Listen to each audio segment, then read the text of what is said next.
آیت کا عنوان ہے مولا علی کی عظمت۔ اللہ کس سے پیار کرتا ہے؟ اللہ کا محبوب کون ہے؟ اللہ کی کسی سے رشتہ داری نہیں ہے اور اللہ کا کسی سے پڑوس نہیں ہے۔ پڑوسیوں کا خاص خیال رکھا جاتا ہے چاہے وہ کیسا بھی ہو۔ پڑوسی ہندو ہو پھر بھی اپنا ہے، پڑوسی سنی ہو تب بھی اپنا ہے، پڑوسی کسی بھی مذہب کا ہو وہ اس رشتہ دار سے زیادہ اچھا ہے جو دور رہتا ہے۔ یہ ہے قاعدہ قانون اسلام کا دیا ہوا۔ پڑوسیوں کا اتنا خیال کرتے ہیں سرکار کہ اگر نبی مکرم کوئی دن ایسا نہیں گزرتا جس دن پڑوسیوں کے حقوق کو بیان نہ کرتے ہو، کہ صحابہ کرام کہتے ہیں کہ اتنا پڑوسیوں کا خیال کرتے ہیں سرکار کہ ہمیں یہ احساس ہونے لگا شاید میراث میں بھی پڑوسیوں کا حصہ دیا جائے۔ پڑوسی پڑوسی ہے بھائی، پڑوسی کوئی بھی ہو پڑوسی ہے۔ اسی طرح رشتہ دار کیسا بھی ہے، رشتہ دار ہے، خون مل رہا ہے، تو رشتے کی بنیاد پر اور پڑوس کی بنیاد پر خاص خیال کرنے کا حکم ہے۔ اللہ کا نہ کسی سے پڑوس ہے، نہ اللہ کی کسی سے رشتہ داری ہے۔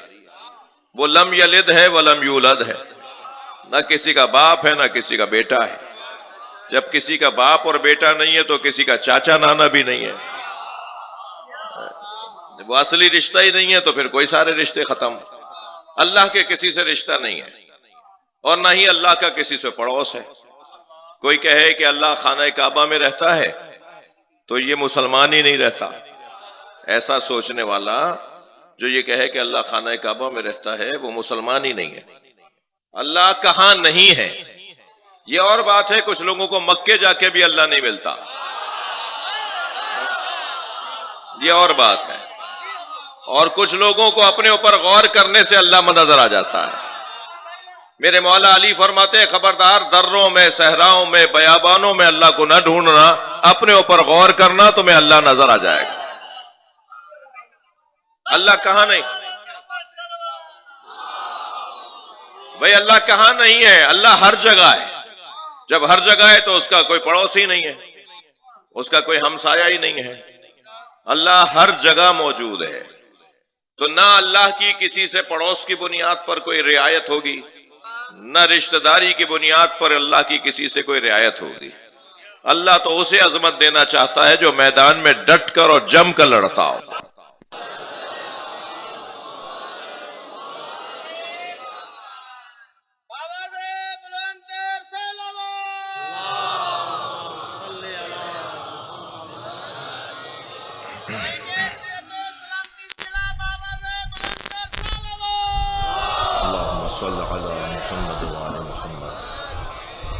مقدمہ میرا آپ نے سن لیا۔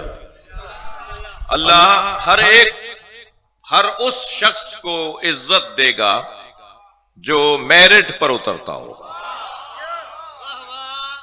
جی، ہر جگہ ایک ہی آواز ہے نا کہ میرٹ پہ تقرریاں ہونی چاہیے، میرٹ پہ پارٹی ٹکٹس ملنا چاہیے، میرٹ پہ داخلے ہونے چاہیے، جی میرٹ پہ ترقیاں ہونی چاہیے۔ ہر جگہ ایک ہی آواز ہے کہ میرٹ پہ کام ہونا چاہیے۔ ہم بھی 1400 سال سے مجلس کر رہے ہیں کہ نبی کے بعد میرٹ پہ ماننا چاہیے۔ صلوات پڑھیں محمد و آل محمد۔ جی، اب وہ میرٹ کیا بنتا ہے؟ میرٹ کہتے کسے ہیں؟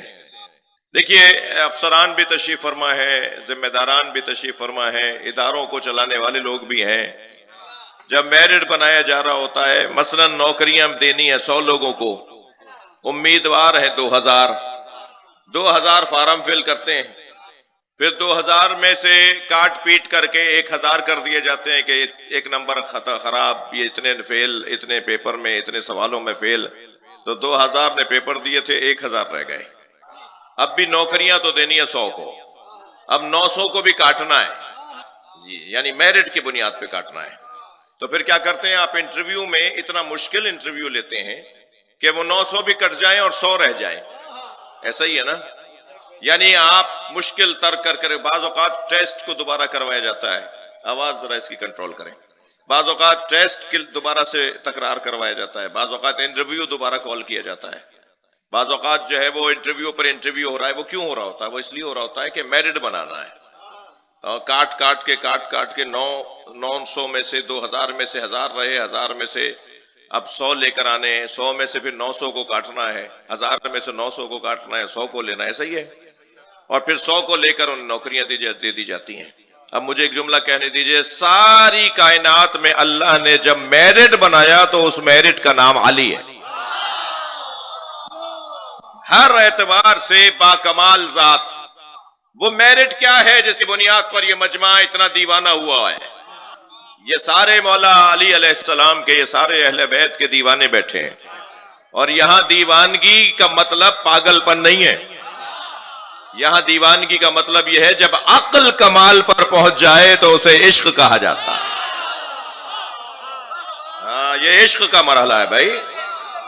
میرے عزیزوں نے انتظام تو بہت اچھا کیا ہے، پنکھے لگائے ہوئے ہیں، اور شاید مصلحت سمجھتے ہیں کہ یہ ٹینٹ بھی لگائیں جس کی وجہ سے تھوڑا سا حبس بڑھا ہوا ہے، اور شاید مجلس دن سے ہو رہی ہے تو دھوپ کو روکنے کے لیے کیا ہوگا، لیکن کچھ اور بھی انتظام ہو سکتا ہے آئندہ سالوں میں، اس کو بہتر کیا جا سکتا ہے، مگر آپ کو اس کی غرض نہیں ہے۔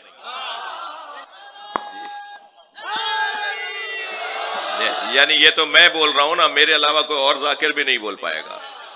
اگر میرے علاوہ کوئی اور ذاکر بولے گا نا تو کہے گا اس کو آئندہ بلانا ہی نہیں ہے، مجھے تو اس کی فکر ہی نہیں ہے الحمدللہ، تو بولوں گا تو صحیح نا آپ کے لیے، تھوڑا سا اسے بہتر ہے، حبس ختم کرنے کے لیے کچھ کیا جا سکتا ہے، ایسا ہی ہے یہ نہیں، مگر آپ کو اس کی فکر نہیں ہے۔ وہاں میں دیکھ رہا ہوں پہلو بدلنے کی جگہ نہیں ہے، اگر یہ بھائی سیدھا ہو کے بیٹھے گا تو برابر والے کو گھٹنا لگے گا، سارے مجمع میں سے بعض دوستوں کو تو بیٹھنے کی جگہ نہیں مل رہی، جی بدن کو تکلیف ہو رہی ہے مگر روح کو غذا مل رہا ہے۔ بڑی عنایت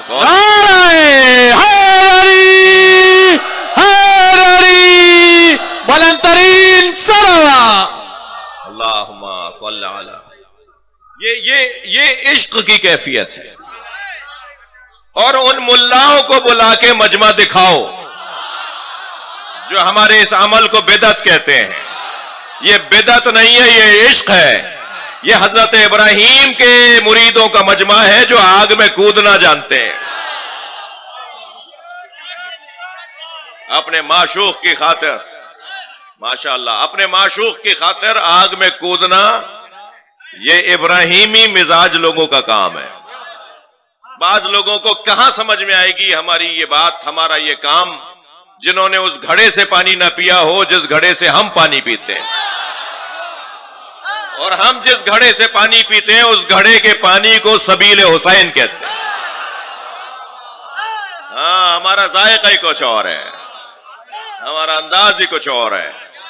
جب سفروں کو طے کرتے ہوئے جگہ جگہ کیفیت ہوتی ہے، اور کبھی کبھی ذہن ہوتا ہے کہ صاحب کیا ہو گیا، کیوں ہو رہا ہے یہ، ایسا کیوں ہو رہا ہے، لیکن جب آپ لوگوں کی زیارت ہوتی ہے نا تو ایسا لگتا ہے جیسے فریش ہو گئے ہوں، جی جو ذائقہ، جو فریشنس، جو تازگی مجلس اعظم میں آنے کے بعد ملتی ہے وہ دنیا کو کسی یورپ کے ملک میں گھومنے سے نہیں ملتی ہے۔